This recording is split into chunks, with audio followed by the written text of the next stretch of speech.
Encantado, muchas gracias. Bueno, muchas gracias a vos. Bueno, en principio yo quería preguntarte un poquito si la figura de Jesús, digamos, siempre estuvo presente en tu vida, si es algo que lo aprendiste de otros, que lo adoptaste por voluntad propia, un poquito eso me interesaría saber, ¿no?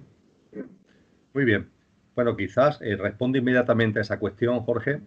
Lo primero es compartir que la figura de Jesús de Nazaret, de Cristo Jesús, como me gusta a mí llamarlo, es una figura, tal como la percibo, de una enorme trascendencia por ella misma, por lo que supuso, por lo que fue, por lo que sigue siendo, y también de enorme trascendencia por sus aportaciones a la evolución en conciencia de la humanidad. Yo voy a referirme a él en este encuentro contigo de una manera muy coloquial, como yo estoy convencido que él quiere que nos refiramos a él, a su obra, a su vida, a su mensaje, pero no quiero que quede ni mucho menos a un lado el hecho de que aunque nos refiramos a él de una manera coloquial, es una figura de una enorme trascendencia. Le ocurre como a esos grandes maestros que por su sencillez a veces hablamos de ello eh, quitándole incluso ese barniz de maestría, pero claro, no es el caso. Es decir, vamos a hablar de forma coloquial, vamos a hablar de forma sencilla, pero en ningún momento esa coloquialidad, esa sencillez va a ir en detrimento del enorme respeto a lo que es su figura y al convencimiento de la enorme autoridad que tiene su mensaje espiritual, su mensaje moral y su mensaje de conciencia. Lo digo esto porque a veces, inevitablemente, en la conversación van a aparecer expresiones que pueden, de alguna forma, ¿no? Parecer que está desmereciendo esa importancia, esa trascendencia. En ningún modo es así. Lo que ocurre es que también la autoridad que su obra y su ser conlleva, pero también su sencillez, permite que nos expresamos de manera coloquial. Dicho esto, la figura de Jesús de Nazaret en mi vida tiene una gran importancia. De hecho, desde que yo tengo uso de razón, fue una figura espiritual que ha estado muy presente en mi vida. Yo recuerdo cuando yo tenía 12, 11, 13 años, cuando iba al colegio. Yo estudié en un colegio de padres claretianos, y cuando iba al colegio, el colegio tenía un colegio muy grande de la ciudad. Lejos del colegio, en el recinto del colegio, una gran iglesia. Y al colegio se puede entrar directamente por alguna de sus puertas o a través de una de las puertas laterales de la capilla. Yo lo que hacía siempre, todas las mañanas, es irme un cuarto de hora antes y estaba en esa iglesia, compartiendo con Jesús ese cuarto de hora de inicio del día antes de ir a clase, antes de comenzar en sí la jornada docente. Yo era un crío, pero esto para mí era una necesidad. Ciertamente, conforme fue pasando el tiempo, yo creo que tuve en mi vida que llevar a cabo algunas de las cosas que no tienen que ver tanto con mi dharma, es decir, con lo que es mi propósito espiritual, mi propósito en conciencia de vida, sino que tiene que ver con mi karma, con cerrar círculos de cuestiones que vienen de vidas pasadas, y eso hizo que entrara por unos derroteros donde, aunque la presencia de Jesús y el respeto hacia él siempre estuvo ahí, pero no tuvo esa significación que tuvo en mi época joven. Eso sí, ahora tengo 60 años, a partir de los 42, 43, la figura de Jesús volvió a aparecer nuevamente en mi vida y sigue estando ahí. Y para mí hay muchos maestros, lo que en la tradición oriental llaman Mahatmas, maestros que han completado su evolución espiritual en el plano humano y que nos siguen acompañando. En esas tradiciones orientales se señalan algunos Mahatmas que, por decirlo de alguna forma, puede ser que tengan una autoridad, un nivel incluso superior al de Jesús. No lo discuto, no quiero entrar en ese debate, pero lo que no cabe ningún tipo de duda es que para mí es mi maestro. Es la persona, el ser en el que confío, es el ser en el que deposito mis reflexiones y del que tengo respuesta cada vez que lo requiero. Bien, muy bien, muy bien. Bien, y con respecto, para empezar un poquito, al Jesús histórico, ¿no? Porque, bueno, algunas personas lo consideran un revolucionario y de hecho, en esa misma época donde él vivió, bueno, los judíos estaban esperando un Mesías liberador de los romanos y ellos creían que el Mesías era él, ¿no? Que iba a venir a caballo con espada a liberarlos y nada que ver, ¿no? Incluso hasta su propia madre, sus propios parientes, bueno, lo entendían así, ¿no? Y ¿qué opinas vos de este Jesús histórico y de personas que todavía, como de hecho los judíos, no creen que haya sido el liberador y lo esperan todavía? ¿Qué podrías hablar de este tema? En, la, en el Jesús histórico se mezclan, pero de una forma que yo considero que es armónica, no contradictoria, dos líneas. El linaje, vamos a llamarle político, y el linaje espiritual. El linaje político, sin ningún tipo de duda, que es el que tú acabas de hacer referencia, ese linaje político estaba presente en la figura de Jesús de Nazaret. De hecho, los textos cristianos, el Nuevo Testamento, los evangelistas, se empeñan en hacer una descripción de la genealogía de Jesús de Nazaret para poner de manifiesto que entronca directamente con la dinastía de David. Claro. Y eso no es por casualidad. Esto tiene que ver precisamente para reafirmar, para poner de manifiesto que tiene una línea sucesoria directa con lo que fue el trono de Israel. Y que por tanto en Jesús de Nazaret confluían los derechos dinásticos como para ser el auténtico rey de Israel. No el rey títere puesto por los romanos, que es lo que venía sucediendo en aquella época, sino el rey verdadero, que por estirpe, por linaje, le correspondía el ser el que encabezara ese trono de Israel. Esto estuvo presente en la vida de Jesús.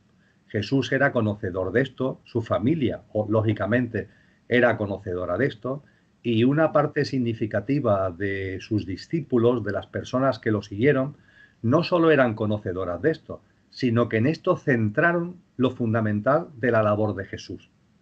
Entre sus discípulos, entre el más de centenar de personas que constituían el grupo central, que en los Hechos de los Apóstoles se denomina Camino, las 120 personas, la mayoría curiosamente mujeres, que conformaron el núcleo fundamental de los que lo seguían, había entre muchos de ellos el convencimiento de que lo fundamental de Jesús de Nazaret era este entronque político que iba a posibilitar que, unido a sus poderes, por decirlo de alguna forma, a sus facultades, liberara a Israel del dominio romano y volviera a establecer una dinastía legítima en el trono de Israel. Esto estuvo muy presente en la vida de Jesús de Nazaret, esto estuvo muy presente en personas que se le acercaron, en grupos como los celotes, que encabezaba el que hoy conocemos como San Pedro, que pertenecía a esa ramificación de la oposición judía a los romanos y que vieron en Jesús precisamente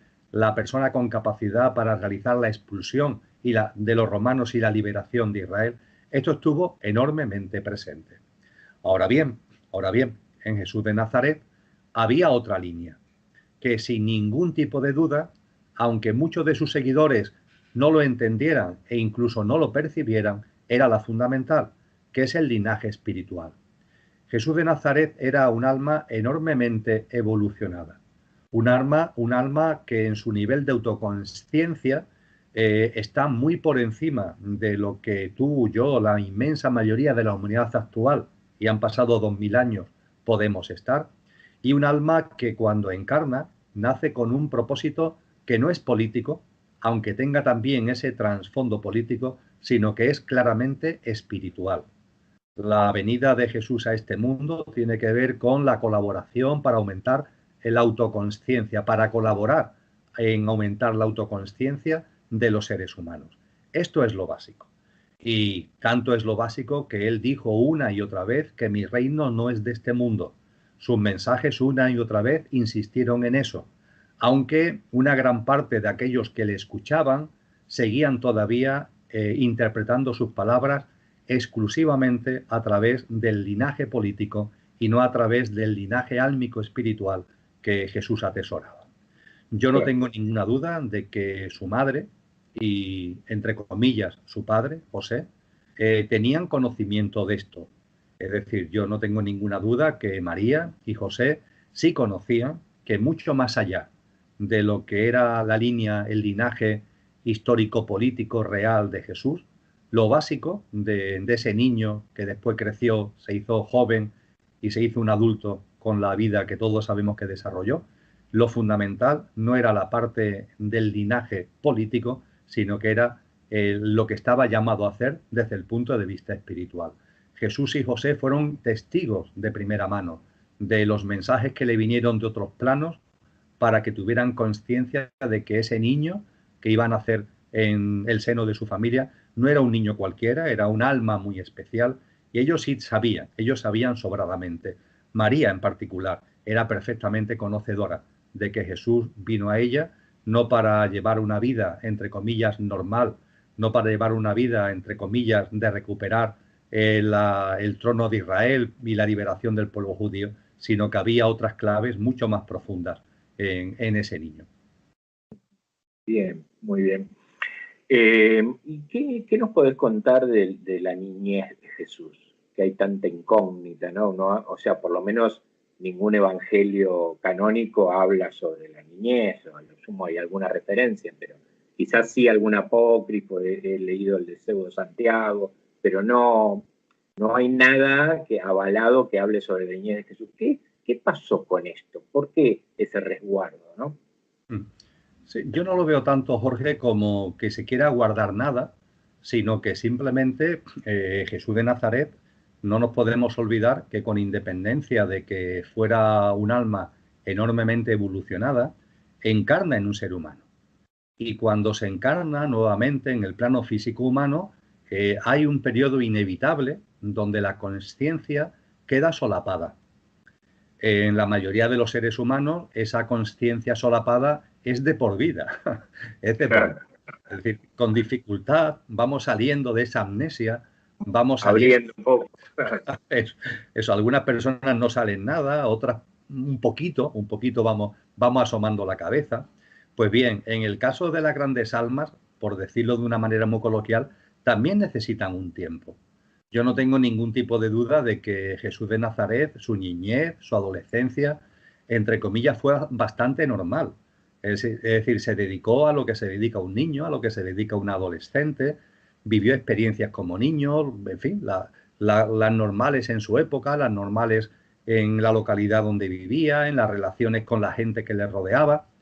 Sin duda ninguna, ese alma de un gran nivel de autoconsciencia estaba ahí, pero en aquellos momentos, en aquella tierna infancia, en aquella adolescencia, correspondía lo que correspondía. Tenemos algún destello, de hecho los evangelios cristianos nos narran algo al respecto, hombre, de que siempre fue un niño especial, de que fue estos niños que hoy, por ejemplo, hoy nos dicen las madres, es que este niño habla y nos hace unas preguntas o realiza unas afirmaciones que nos quedan. Claro. En el caso de Jesús parece que pasó algo parecido, pero con mucha más potencia, ¿no? Es famosa la narración que hay en los evangelios del Jesús perdido y hallado en el templo. Cuando a Jesús y a María, en una visita al templo, Jesús se les pierde, entre comillas, y cuando por fin lo encuentran, está hablando con los rabís de ese templo y le está hablando con una maestría, le está hablando con una autoridad que a todos los que lo están escuchando los tiene con la boca abierta, ¿no? Es decir, que esos destellos estaban ahí, porque claro, ese alma, aunque el cuerpo fuera todavía de niño, de adolescente, ese alma impresionante estaba ahí presente. Pero no obstante, yo creo que no tenemos muchos datos, no tenemos mucha información de ese Jesús niño, de ese Jesús adolescente, porque en gran medida fue una niñez y una adolescencia como tantas otras, con independencia de que tuviera también manifestaciones especiales, como este pasaje de los evangelios del templo que acabo de recordar.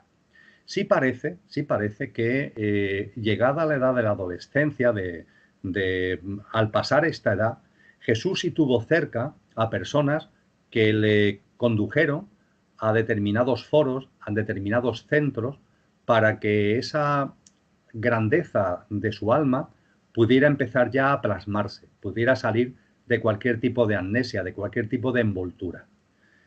No se nos puede olvidar, para empezar, que cuando se produce la matanza de los niños, que tiene lugar poco después del nacimiento de Jesús, porque Herodes se vuelve como locos, el títere, ¿no?, que habían puesto los romanos como rey de Israel, se vuelve como loco, y como había profecías que hablaban de un Mesías, empieza a matar niños a diestro y siniestro. José y María toman la decisión de irse a Egipto, se van a Egipto. Creo que no hace falta decir mucho más. Egipto. No se van a algún otro territorio cercano, se van a Egipto, donde las tradiciones esotéricas, espirituales, místicas, venían teniendo desde hace mucho tiempo una enorme trascendencia. Es indudable que María y José, por las razones que fuesen, tenían contactos en Egipto. Si no, no te vas a Egipto, no te vas así por las buenas.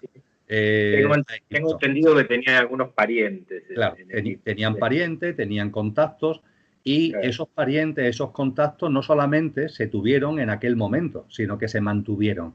Y eso hizo posible que posteriormente, cuando Jesús ya era un joven en edad, entre comillas, de empezar ya a plasmar lo que su alma en realidad poseía, hay indicios de que volvió a ese Egipto, y que en Egipto estudió en escuelas de misterios que simplemente le sirvieron para recuperar la autoconsciencia que ya atesoraba. También hay indicios por el tipo de mensajes que da, sobre todo por el tipo de mensajes, por el tipo de parábola, por el lenguaje que utiliza, de que también estuvo en íntima conexión en esa juventud con ese famoso grupo que era judío, pero que era enormemente místico, que eran los esenios. Los esenios, dentro del mundo de la religión judía, era un grupo muy especial.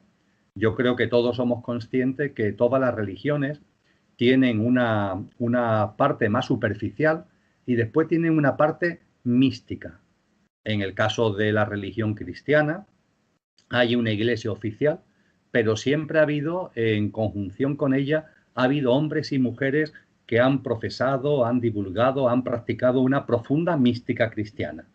En el ámbito de la lengua castellana, grandes místicos como San Juan de la Cruz, como Santa Teresa de Jesús, como Fray Luis de León, como Miguel de Molinos. En el ámbito de la mística cristiana, ya no solamente de lengua castellana, grandes místicas como fueron las Beguinas, como Hildegard, por ejemplo, o Beatriz de Nazaret, por poner dos ejemplos.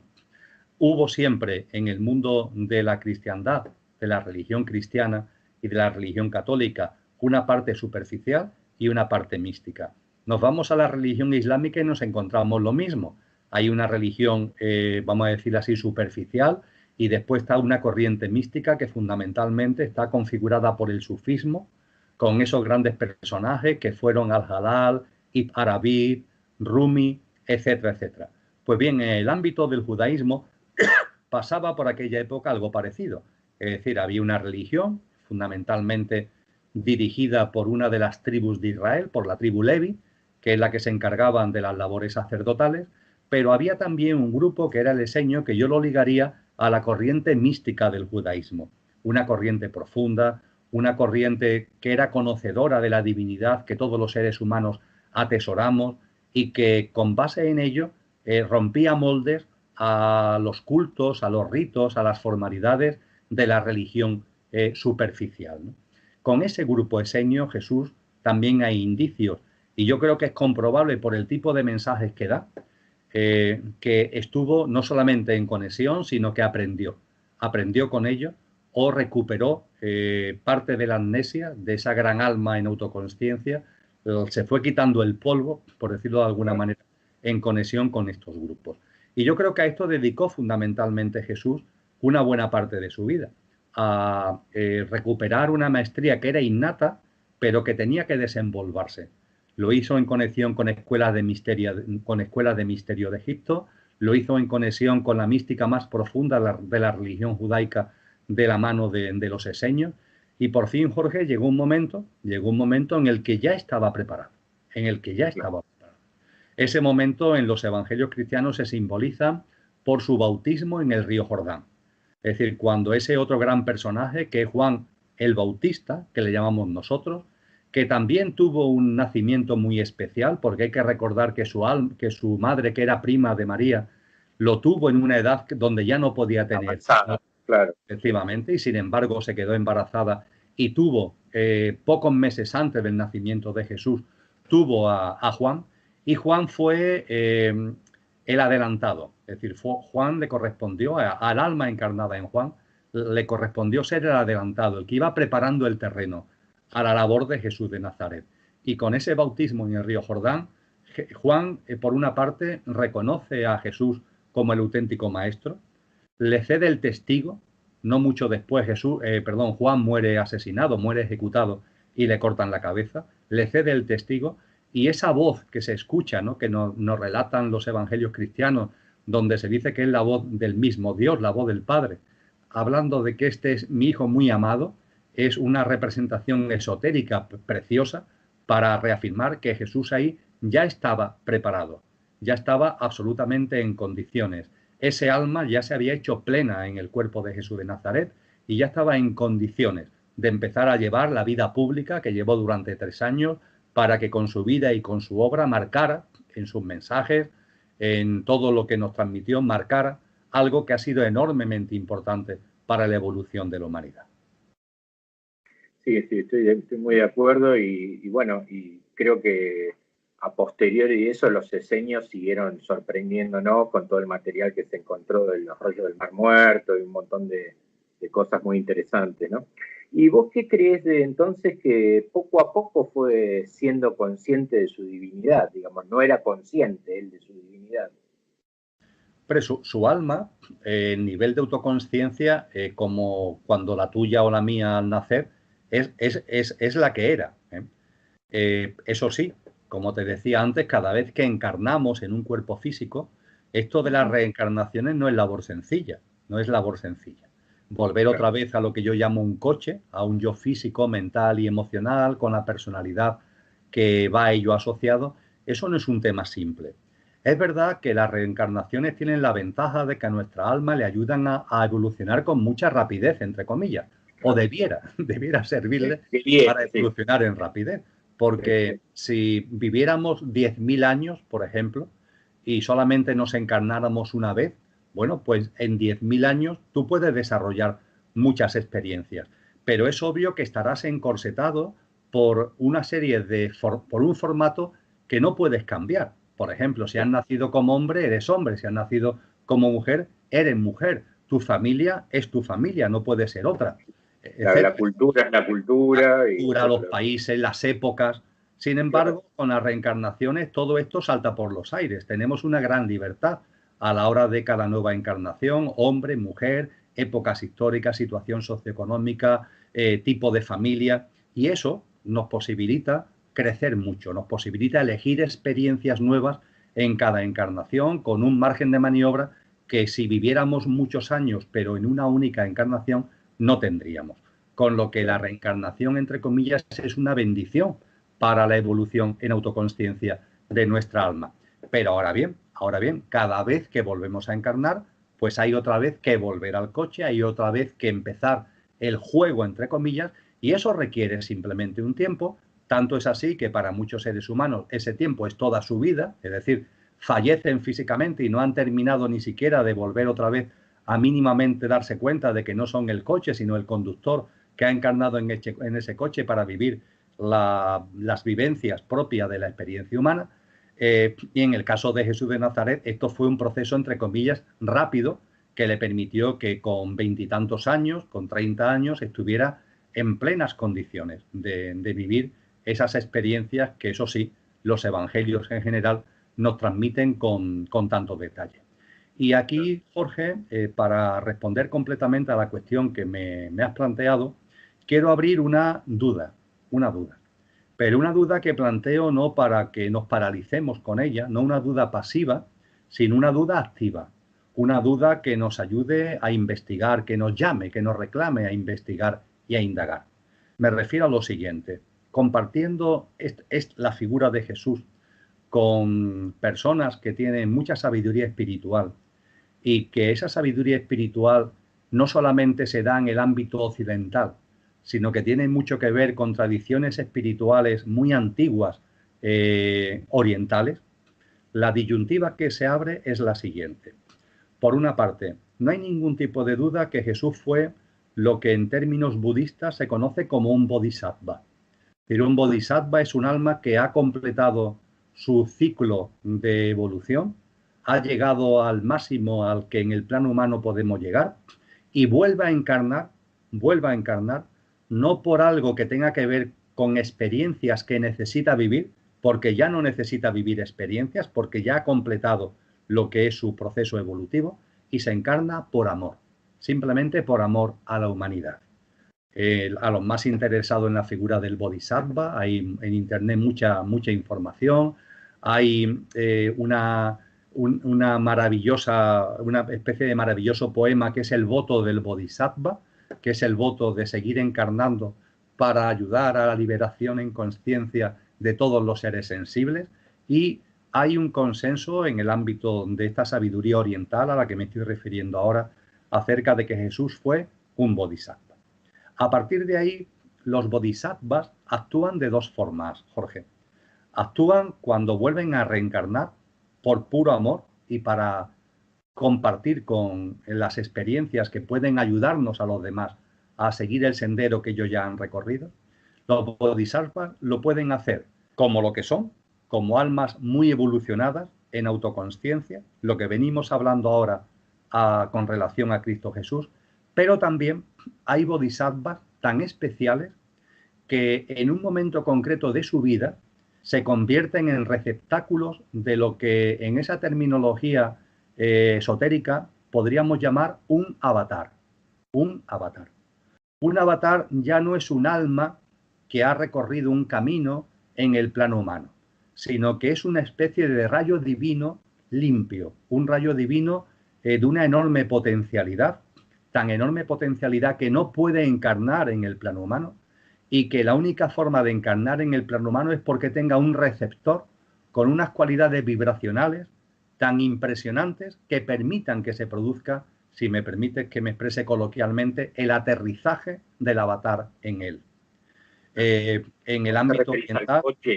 ¿Vos te referís a que no hubiera coche que lo soporte, digamos? Efectivamente.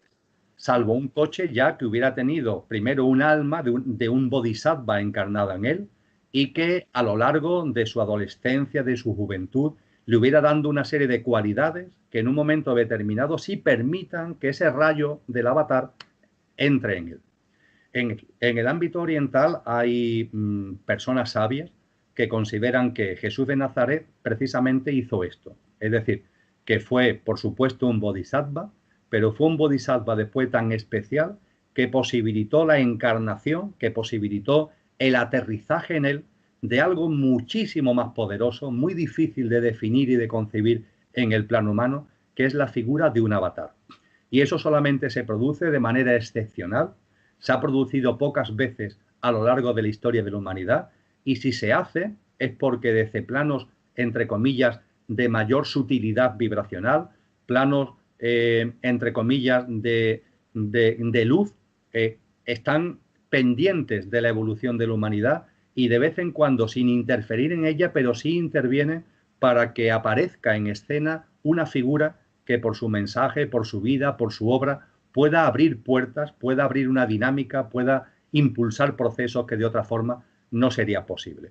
Y yo dejo aquí abierta esta disyuntiva. Es decir, la disyuntiva de si Jesús de Nazaret fue un bodhisattva, lo cual es ya per se espectacular, o es que además de ser un bodhisattva, en un momento determinado de su vida recibió ese rayo de avatar que encaminó la última parte de su vida. Eso significaría que en ese bautizo al que anteriormente hacía referencia, que Juan Bautista realiza a Jesús en el río Jordán, esa voz divina que habla de este es mi hijo muy amado, lo que es la representación esotérica precisamente de ese aterrizaje del avatar en la figura de Jesús de Nazaret. Esto lo abro como una disyuntiva. En ningún caso nos vayamos por un sitio o nos vayamos por otro, para nada desmerece ni pone en cuestión la enorme Claro, trascendencia de la figura de Cristo Jesús. claro, claro, y la enorme huella que dejó en la historia, obviamente. En el ámbito oriental se considera que tiene que ver con una figura, vamos a llamarle de avatar, que es Maitreya, que es Maitreya, que es como una especie de Así, encarnación de ese rayo de Maitreya en la persona de Jesús de Nazaret. bien, muy interesante. ¿Y con esto podemos deducir que tuvo otras encarnaciones, esa alma? Hombre, sin ningún tipo de dudas, lo que cualquier alma que encarna en el plano humano ha tenido un camino de reencarnaciones, Jorge, efectivamente. Ese camino Bien, de reencarnaciones se puede hacer más largo, menos largo. Aquí estamos tú y yo, todavía encarnando y sin ni mucho menos aproximarnos a la figura de un bodhisattva, pero bueno, claro, es un camino que hay que hacer sin prisa, pero sin pausa. Hay ciclos en los procesos hay ciclos y esos ciclos también tienen su protagonismo, pero en fin, tú y yo estamos a tiempo, como todos los que claro, estamos encarnados actualmente claro, en el plano humano. Pero efectivamente, claro. claro, la figura de Jesús de Nazaret, esa figura, esa dimensión álmica había tenido su recorrido en autoconsciencia en otras vidas. Ten en cuenta que al propio Jesús de Nazaret, en los evangelios, hay un momento determinado que directamente se le pregunta: ¿eres la encarnación de Elías? ¿Eres la encarnación de Moisés? Se le pregunta directamente en los propios evangelios. Claro, claro, claro, bien, bien.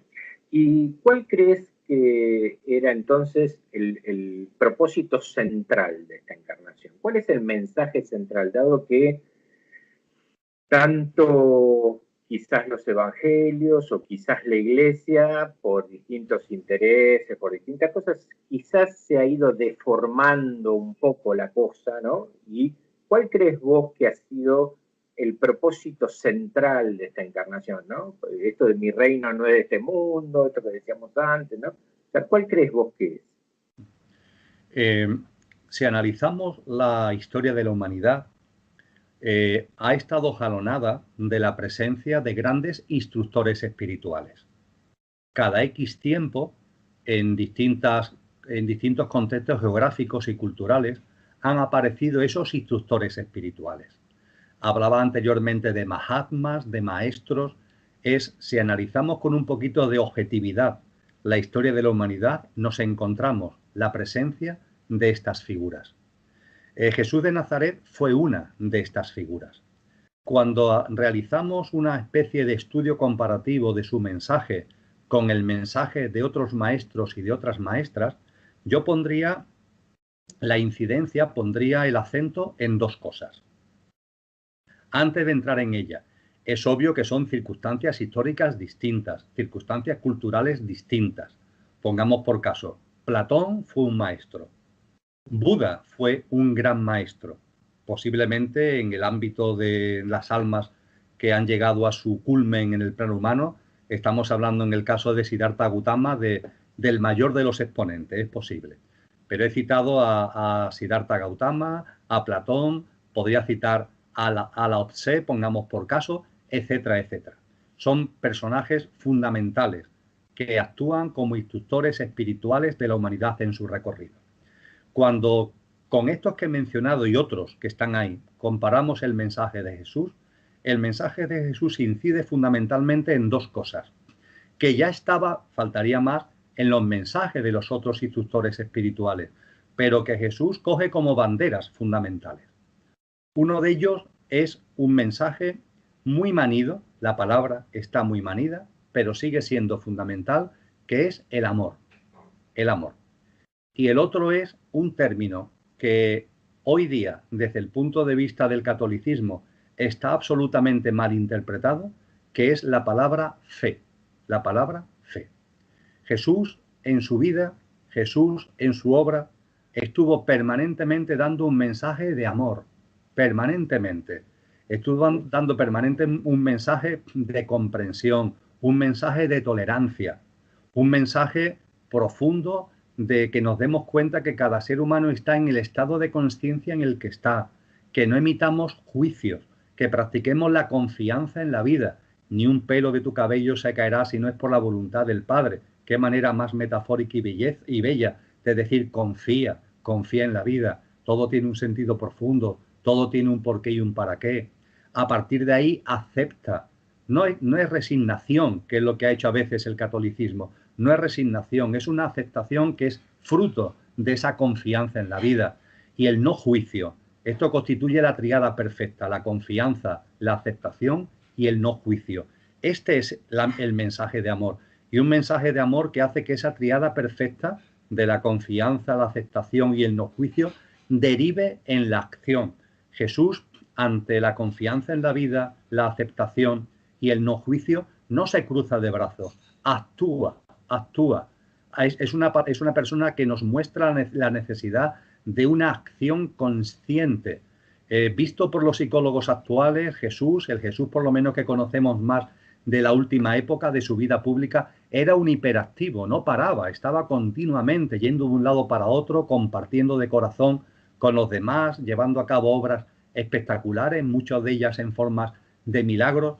Y Jesús nos enseña, primero, esa tríada perfecta de la confianza, la aceptación y el no juicio, y cómo esa tríada perfecta que venía de las escuelas de misterio se vierte en la acción, en una acción consciente, en la acción que Buda, en el célebre noble óctuple camino, denomina la acción correcta, y que es una acción llena de amor, una acción que no se basa en que tú te cruces de brazo ante lo que ocurre, no, tú actúas, pero en la actuación no te contaminas de la vibración baja que puede haber en ese entorno.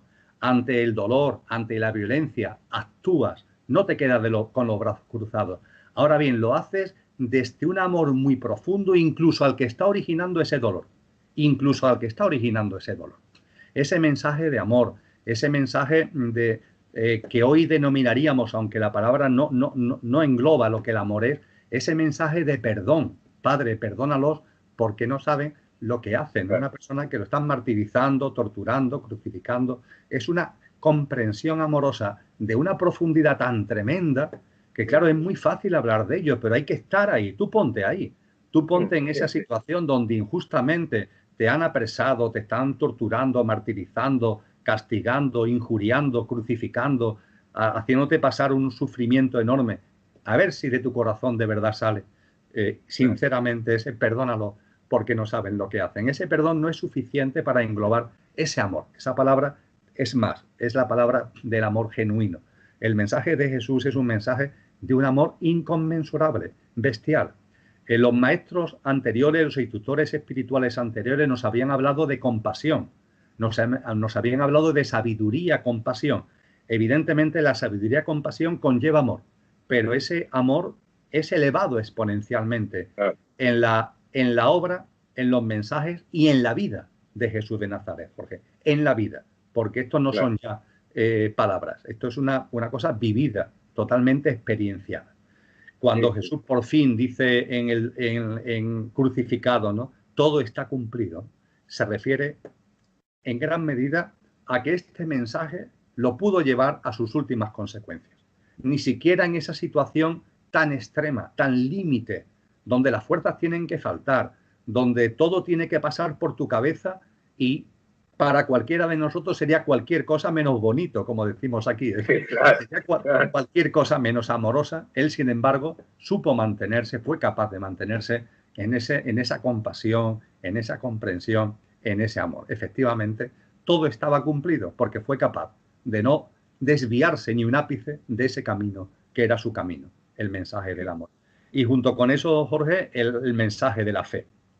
La fe es la práctica del amor. La palabra fe, cuando Jesús la utiliza en las primeras versiones de su apostolado, que la tenemos en griego clásico, después fueron traducidas al latín, la palabra que concreta es pistis. Pistis como transitivo o pisteo como verbo. San Jerónimo, cuando en el siglo IV traduce por primera vez la Biblia del griego al latín, es cuando, buscando un término que se le pueda parecer, busca el término fe, lo que conocemos como fe, que después, poco a poco, sobre todo en la Edad Media, va cogiendo unas connotaciones distintas a lo que es su mensaje original. Cuando nos vamos al mensaje original, cuando nos vamos a este pistis o a este pisteo, lo que Jesús hablaba cuando decía él que si tuvierais la fe de un grano de mostaza, moveréis montaña, o que si tuvierais fe seríais capaces de hacer lo mismo que yo y mucho más, cuando Jesús utiliza con insistencia ese término de fe, que no había aparecido con tanta insistencia en ningún maestro anterior, la palabra griega es una palabra compleja porque tiene tres significados a la vez, tres significados en uno, tres en uno. Significa confianza, significa compromiso y significa perseverancia. Para mí este es el mensaje clave de acción de Jesús en nuestro sendero espiritual. Practica la confianza, el compromiso y la perseverancia. ¿La confianza en qué? En la vida. Hablábamos antes de ella. Confía en la vida. La vida es amorosa, la vida te abraza, la vida está llena de señales. En la vida no hay casualidades sino causalidades, todo son sincronías, todo tiene un sentido profundo. Las noches oscuras, los sapos tienen también un sentido profundo, no los rechaces, capta el mensaje que tienen para ti, todo tiene su porqué y su para qué. Confía en la vida. Junto con la confianza en la vida, el compromiso. ¿El compromiso con quién? Contigo. El compromiso contigo. El compromiso con lo que verdaderamente eres. Tú no eres el coche, tú no eres el yo físico, mental y emocional. Eso es tu vehículo pasajero. Tú realmente eres un ser divino, infinito y eterno.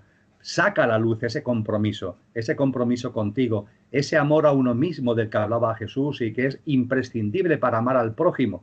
Ama al prójimo como a ti mismo. Ese a ti mismo no es algo egoico, es un compromiso de sacar lo mejor de ti al servicio de los demás.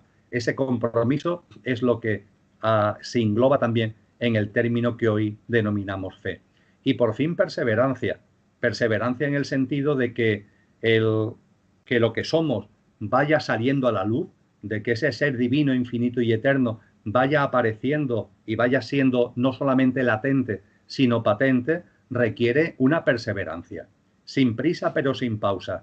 Hace falta una perseverancia, hace falta que el deseo interno profundo de que nos pongamos en escena desde lo que realmente somos, no puede ser algo de una vez a la semana, no puede ser algo de que de vez en cuando escucho un vídeo, leo un libro, tiene que estar en tu vida continuamente, desde que te levantas hasta que te acuestas. No se trata de que te obsesione, pero sí de que ese compromiso se base en una perseverancia.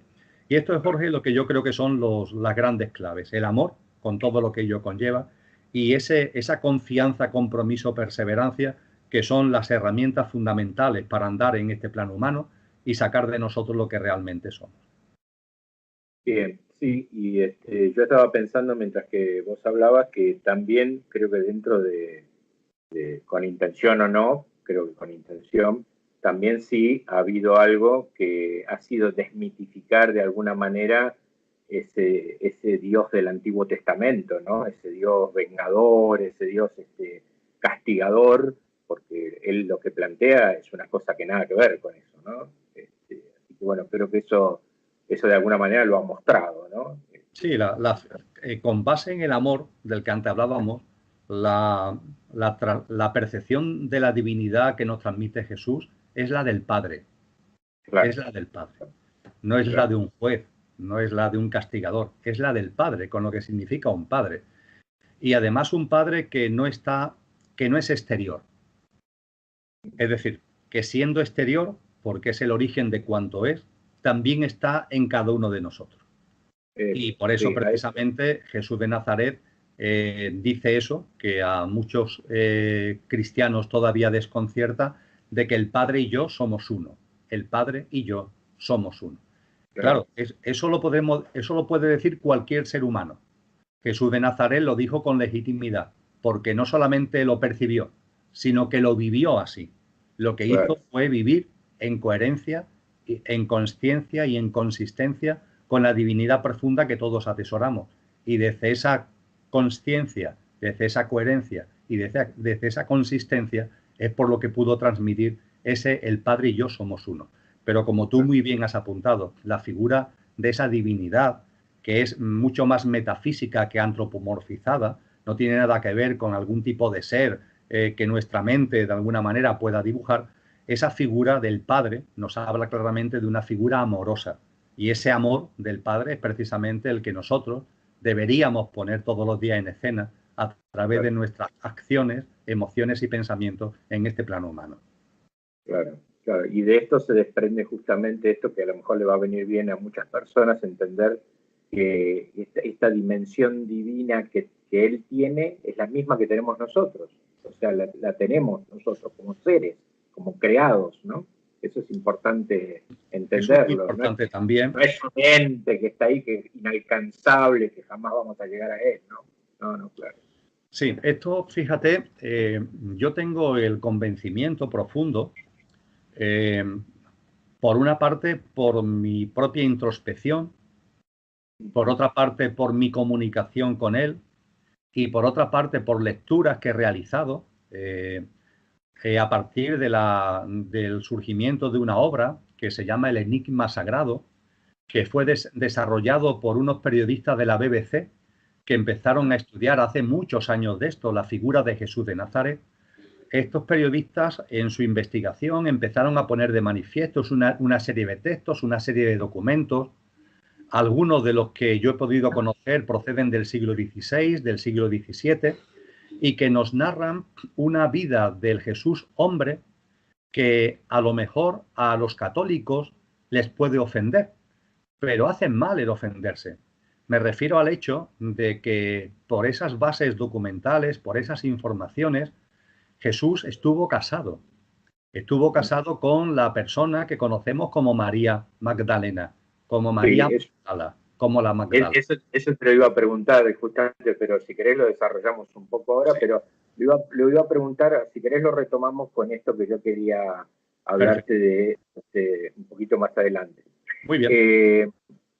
Así lo cerramos bien el tema, ¿no? Muy bien. Pues entonces déjame, Jorge, que lo dejemos ahí abierto, pero cuando se habla de que eso, de que estuvo casado, de que tuvo hijos, la posibilidad incluso, que lo podemos comentar si a ti te parece oportuno, la posibilidad incluso de que a lo mejor no muere en la cruz.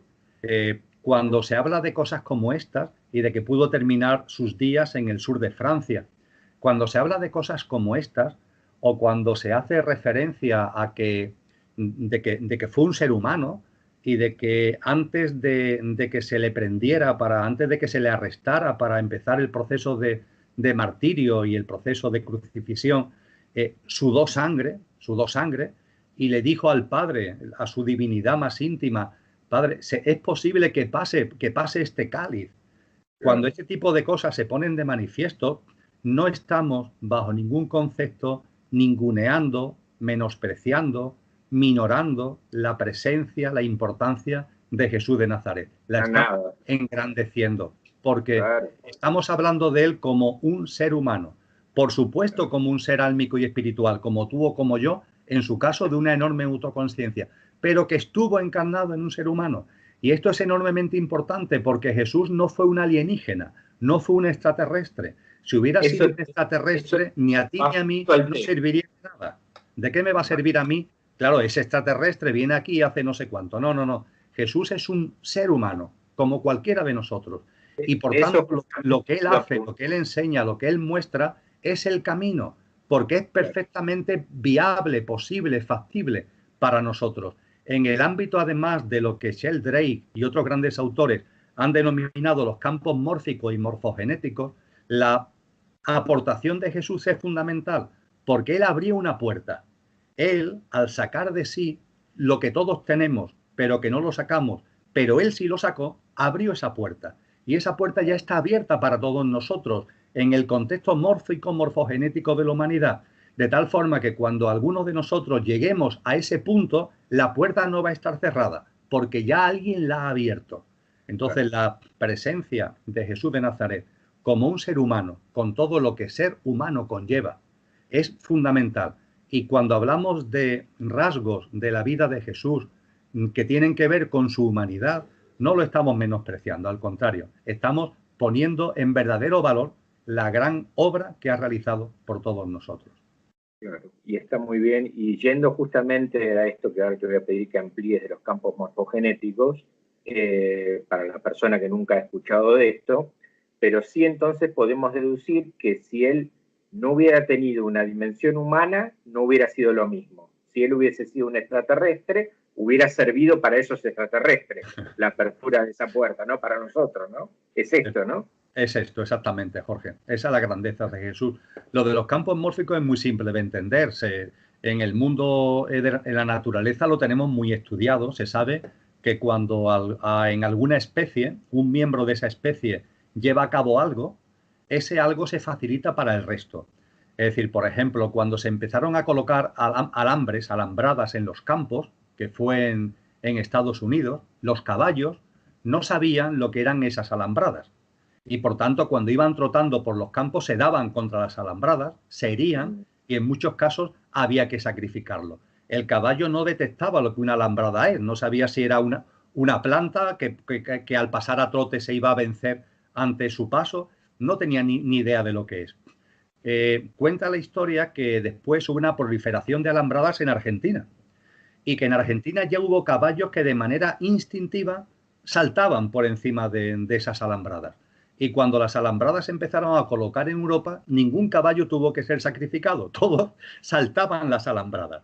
¿Qué ocurre? ¿Que tenían un teléfono los caballos para avisarse entre sí? No, hay unos campos de conexión que están muy estudiados actualmente en los bosques de secoya que hay en algunos puntos de Estados Unidos, y los secoyas son árboles, son grandes árboles, árboles ancianos, y se sabe que entre las especies hay una comunicación, hay una red de comunicación a lo que hace referencia a los campos mórficos y morfogenéticos. En la humanidad también existe esa red, de modo y manera que cuando un ser humano da un paso, ese paso lo estamos dando sin saberlo, lo estamos dando todo, o se está facilitando al resto.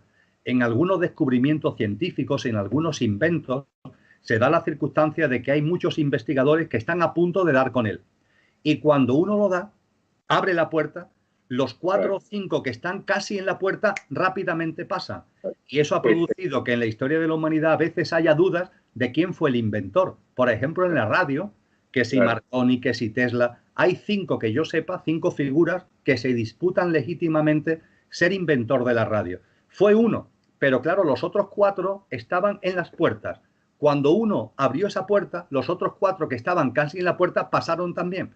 Y lo mismo lo inventó sin saber que en otro punto, porque estamos hablando de principios del siglo XX, que en otro punto del planeta alguien ya lo había inventado antes. A esto se hace referencia a los campos morfogenéticos y claro, la puerta que abre Jesús de Nazaret no es la de un descubrimiento científico, es una puerta de un sendero espiritual que tiene que ver con sacar de nosotros nuestra auténtica naturaleza divina y ponerla en práctica. Claro, claro, muy bien, muy interesante. Yendo para dar causa a esto que hablábamos de María Magdalena, de Francia, esto que nombraste, en tu libro Los Códigos Ocultos comentás que existía en la época de Jesús una práctica que se llevaba a cabo por medio de una ingesta de sustancias que producían un estado. ¿Qué nos puedes contar de esto? Se hablaba hace un rato de una disyuntiva que se nos plantea como el Jesús Bodhisattva o el Jesús Bodhisattva que además es receptor de un avatar. Pues bien, esto que voy a comentar ahora es otra disyuntiva que abro y no para que nos paralicemos, sino una duda activa, no pasiva, sino activa. La historia que nos ha llegado es la muerte de Jesús en la cruz. No obstante, Jorge, de la misma forma que hacía referencia antes a obras como el Enigma Sagrado, con todas las fuentes de las que esa obra bebe, fuentes que yo utilicé en el libro Los Códigos Ocultos a las que tú has hecho referencia. Cuando se estudian ese tipo de aportaciones, aparece la duda. ¿Realmente Jesús murió en la cruz? Se conoce, lo hemos hablado ya, que Jesús estuvo en contacto con el Antiguo Egipto. Conocemos igualmente, esto es algo conocido, de que en el Antiguo Egipto, en el ámbito del linaje de los faraones y de los grandes sacerdotes, había una práctica que consistía en tomar una sustancia que al que la ingería parecía estar muerto durante 3 días. Y cuando volvían otra vez a la vida, esa experiencia de 3 días como muerto era una práctica iniciática. Volvían con mayor conciencia todavía de la que podían tener anteriormente. En el caso de Jesús de Nazaret, la posibilidad de que esa esponja, ese trapo mojado que se le acerca a su boca, que narran los evangelios, que se le acerca a su boca, porque Jesús tiene sed y mofándose de él le acerca un trapo mojado que tiene vinagre, se abre la posibilidad de que ese trapo no fuera vinagre lo que tiene, sino que tuviera precisamente este tipo de ingrediente, este tipo de sustancia al que estoy haciendo referencia.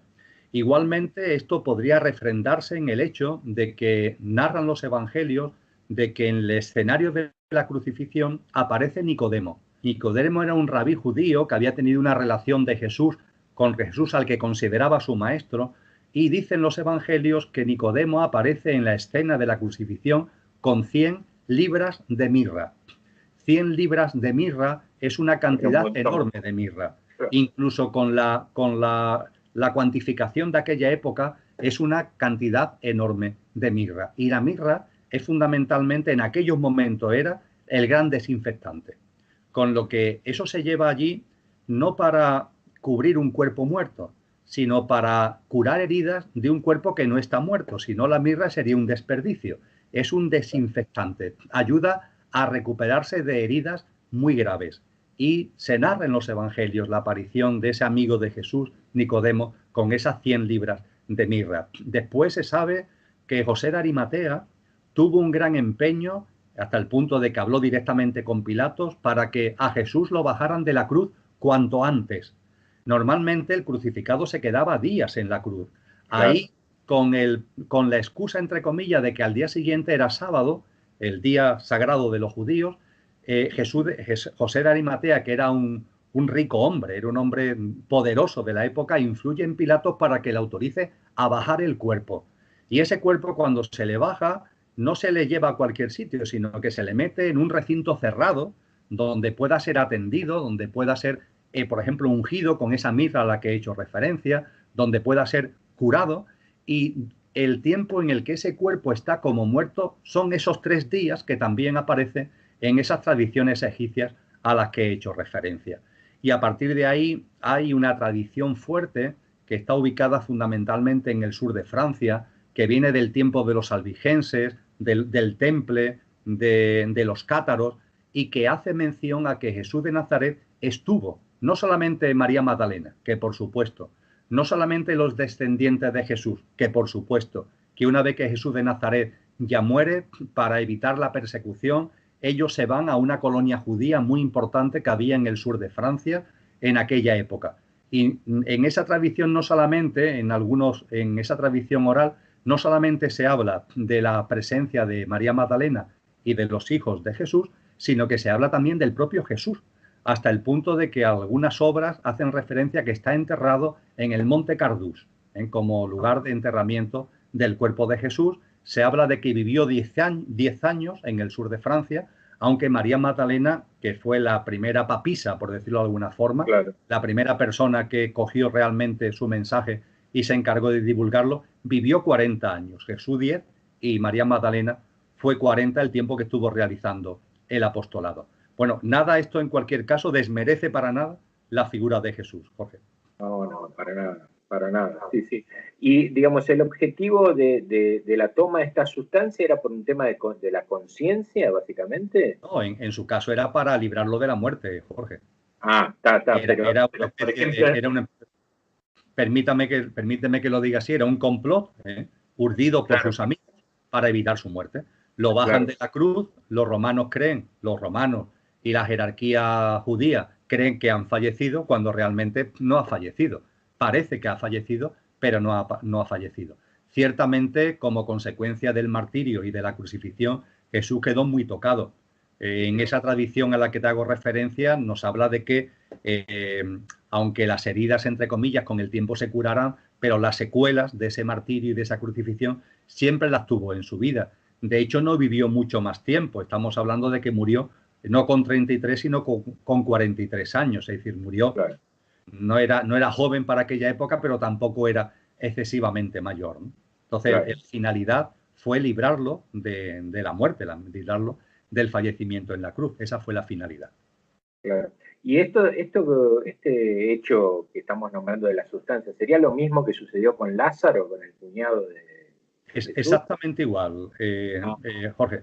Además, algunas de estas fuentes dicen que Lázaro, que algunos ligan con San Juan, con el evangelista, creen que Lázaro fue San Juan, y que la Marta y la María de los textos evangélicos, la María precisamente es María Magdalena, que era por tanto hermana de Lázaro. Lázaro lo que hace es probar en él esa sustancia. Y que cuando Lázaro muere, entre comillas, a Jesús lo avisan y le dicen que su amigo Lázaro ha fallecido. Y en los evangelios hay una pregunta que es muy curiosa, Jorge, y es que Jesús pregunta, ¿cuánto tiempo hace que ha fallecido? Dice, no, murió ayer. Dice, pues entonces no hay prisa. Sí, me acuerdo. Claro, porque si él sabía que eso se debía a la ingestión de esa sustancia, sabía que hasta el tercer día no se iba a producir esa resurrección, entre comillas. Claro. Bueno, bien, es importante ir viendo todas las fuentes que hay como para ir cada uno eligiendo qué es lo que le parece. Ahora, la pregunta ante esto sería, bien, y entonces la resurrección, todo lo que los apóstoles proclaman, lo que la iglesia es casi el nudo central del catolicismo, que es la resurrección, ¿cómo sería con este? Claro. Es muy sencillo, Jorge. Mira, la tergiversación del mensaje de Jesús se ha empeñado en la idea de la muerte, en la idea de la muerte. La resurrección que nos enseña Jesús es la resurrección en vida, la resurrección en vida. Que sería lo que vos decías a partir del bautismo, sería eso, digamos. La resurrección en vida significa el momento en el que por fin un ser humano vive como lo que es. No como el coche, no como tu yo físico, mental y emocional y la personalidad a él asociada, sino como el conductor, como el ser divino, infinito y eterno que somos. Eso es resucitar en vida. Y hay algo muy importante. La resurrección o se produce en vida o no se produce después. Es decir, cuando desencarnamos, nos llevamos las experiencias que hemos cosechado en la vida física. El nivel de autoconsciencia que tenemos al fallecer es como consecuencia de la cosecha de lo que hemos hecho en vida. Hemos encarnado con un determinado nivel de autoconsciencia. La lámpara de aceite a la que Jesús hace referencia en el Evangelio de Mateo, capítulo 25, la lámpara de aceite, cuando encarnamos la tenemos llena a un nivel, el alma, su nivel de autoconsciencia. En una nueva vida vivimos experiencias para llenar más la lámpara. Lo hacemos o no lo hacemos, pero para eso encarnamos, para llenar más esa lámpara de aceite de autoconsciencia, y cuando desencarnamos, esa lámpara se llenará más o no en función del jugo que le hayamos sacado a nuestra vida física. Es decir, la autoconsciencia se avanza en ella por las experiencias en esta vida, no por lo que podamos vivir desencarnados, que lo único que hacemos es recoger la cosecha. De ahí que el mensaje de la muerte sea un mensaje que no conduce a nada. Es un mensaje que lleva a pensar que, bueno, ya cuando me muera, no. Tienes que hacerlo aquí. Las experiencias que tienes que desarrollar tienes que llevarlas a cabo aquí. Y en ese camino de autoconsciencia será en esta vida cuando en un momento concreto se produzca esa resurrección en vida. Y la resurrección en vida, vuelvo a decirlo, es el momento en el que dejas de vivir como lo que no eres, porque es algo efímero, y ese vehículo efímero queda plenamente al servicio de lo que realmente eres, tu dimensión puramente divina. Esa es la resurrección en vida de la que nos habla Jesús. Esa es la resurrección en vida que tiene que ver con ese bautismo de Juan en el río Jordán al que hemos hecho referencia. Jesús ahí había resucitado ya en vida, había ya sacado de sí todo lo que todos somos, pero él fue capaz de hacerlo, y Juan el Bautista eso lo pone de manifiesto y por eso se le bautiza, porque es un nacido. A Nicodemo, al que anteriormente hablábamos antes, ese gran rabí judío, en el Evangelio de Juan le dice Jesús, Nicodemo, hay que nacer de nuevo, hay que nacer de nuevo. Él le pregunta, y Nicodemo dice, pero maestro, ¿cómo voy a volver al vientre de mi madre? Y le dice Jesús, Nicodemo, tú eres rabí y no sabes de lo que te estoy hablando. Hay que nacer de nuevo. Ese nacer de nuevo no es salir del vientre de la madre, es esa resurrección en vida, Jorge, de la que estamos hablando. Es esto que venimos hablando, claro, muy, muy interesante. Bien. A ver, para ir ya cerrando un poquito, ¿qué nos podrías decir de lo que es la dimensión crística? La dimensión crística tiene que ver con la chispa divina que todo ser lleva en su interior. Todo está impregnado de divinidad. Todo, sin excepción, está impregnado de divinidad. Como muy bien dice Elena Blavatsky en La doctrina secreta, la divinidad está en cada átomo del universo y, por supuesto, está en cada ser humano. En la tradición oriental se le llama mónada, encarnada en el ser humano, y atma. En la tradición cristiana, en la cristiana superficial, externa, y en la cristiana interna o esotérica, se le llama Espíritu Santo. ¿El Espíritu Santo qué es? El Espíritu Santo es el Espíritu que es uno en cada uno. El Espíritu que es uno y está en cada uno. Es esa divinidad profunda, esa divinidad íntima. Estamos en una habitación mucha gente y estamos respirando un mismo aire. Ese aire, cuando respiramos, entra en nosotros, pero el aire es uno, aunque esté en mí, aunque esté en ti. Ese aire es uno. El Espíritu que es uno, que está en cada uno, es ese Espíritu Santo, ese Atma, esa chispa divina de la que nos hablan todas las tradiciones espirituales. Y el Cristo interior tiene íntimamente que ver con eso. Es la plasmación más genuina de esa divinidad. Y cuando se nos habla de que el final de esta humanidad, que no será el final de la humanidad, sino de esta humanidad, de esta generación, como habla Cristo Jesús en Mateos 24, cuando los apóstoles le preguntan, Maestro, ¿cómo será el final de los tiempos? Él no habla del final del mundo, él habla del final de esta humanidad, para dar paso a una nueva humanidad con unas características concienciales de vivencia absolutamente ejemplares y deseables para los que estamos todavía en esta humanidad. Jesús, cuando hace referencia o cuando el cristianismo hace referencia al tránsito de una humanidad a otra, habla de la parusía. No habla de otra cosa, sino de la parusía, que significa presencia, la presencia crística. Esa transformación de la humanidad devendrá en un momento en el que los seres humanos empecemos a sacar de nosotros lo que realmente somos, empecemos a sacar de nosotros lo mejor de nosotros mismos.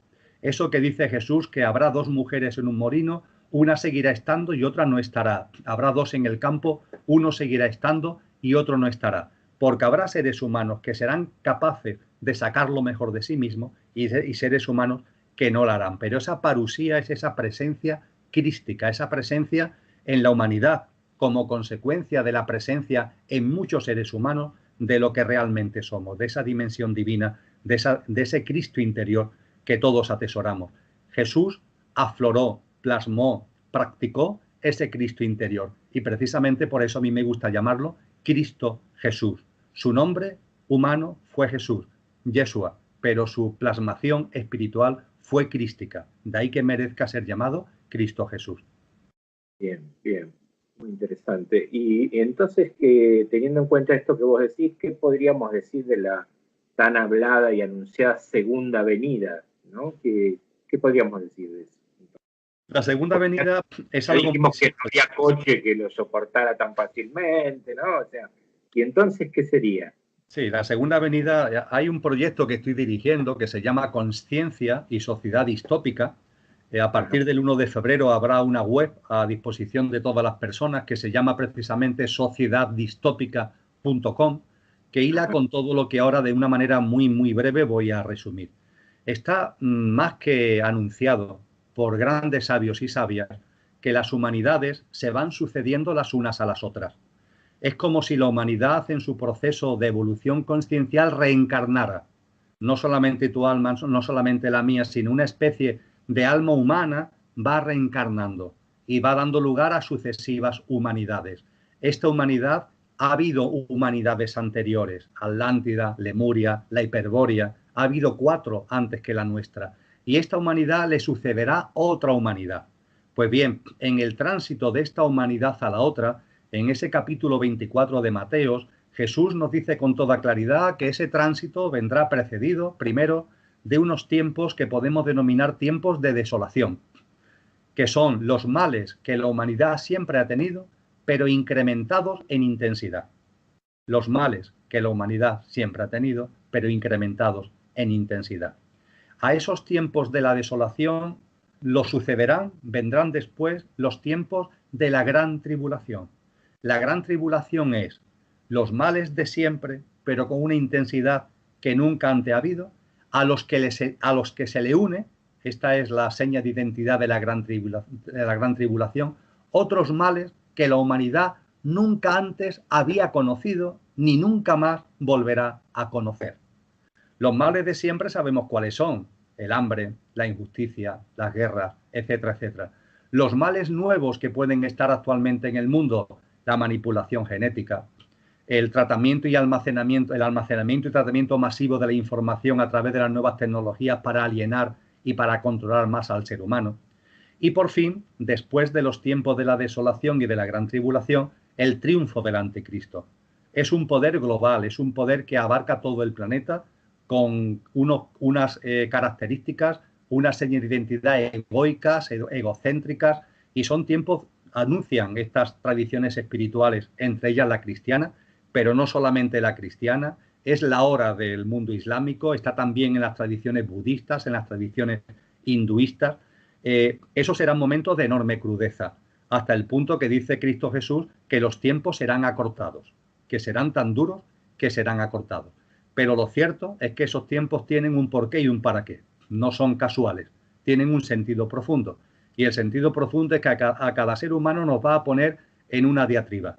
Ante eso que está aconteciendo, o sacaremos lo peor de nosotros mismos o sacaremos lo mejor de nosotros mismos, Jorge. De hecho, ya está empezando a pasar.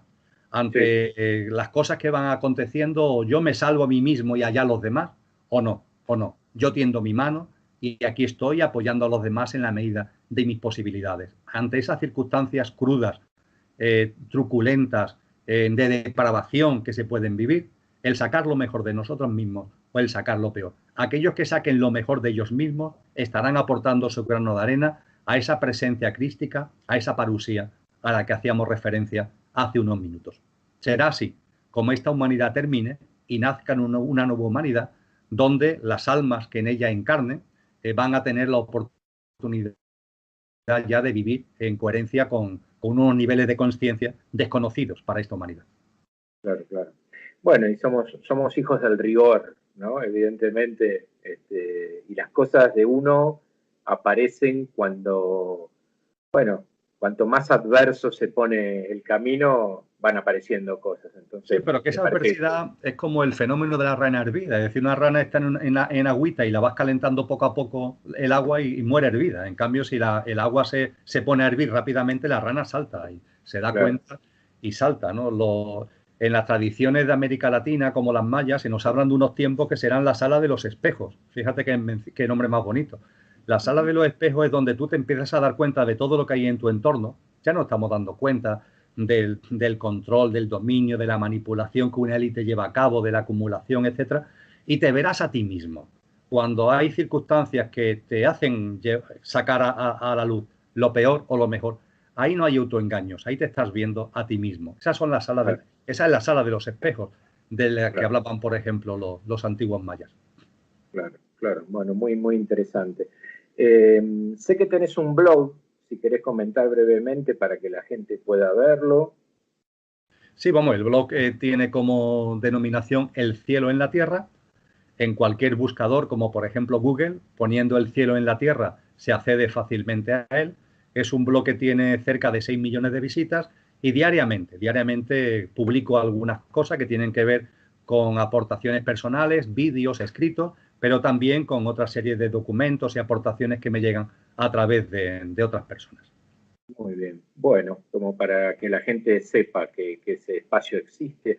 Bueno, si te parece, no sé si querés agregar algo más en cuanto al tema que estábamos tratando, si nos quedamos con algo en el tintero. No, creo que hemos hecho un buen repaso y lo que te estoy muy agradecido, Jorge, por esta oportunidad, porque hacía tiempo que no hablaba con tanta intensidad de la figura de Jesús de Nazaret. Es más, estoy haciendo memoria y creo que nunca he hablado tanto de Jesús de Nazaret de manera pública. He escrito mucho, pero de manera pública jamás. En un vídeo jamás he hablado tanto, así que te lo agradezco mucho. Bueno, no, gracias a vos y la intención era esta, justamente de mostrar, ¿no? De mostrar a las personas que escuchan el canal o a quien lo vea un montón de cosas más y de elementos más que ayudan a justamente esto, elevar el nivel de conciencia, que es mi objetivo entre otras cosas, ¿no? Así que bueno, yo te agradezco mucho y vamos a seguir nosotros ahora por privado, pero te despido y gracias, gracias. Y si te parece, quedamos para un próximo encuentro. A mí me gustaría hablar sobre la reencarnación cuando podamos y así iremos llevando adelante distintos temas que le interesan a las personas. Así que muchas gracias, Emilio. Será un placer, Jorge. Muchísimas gracias a ti y a todas las personas que nos siguen. Gracias.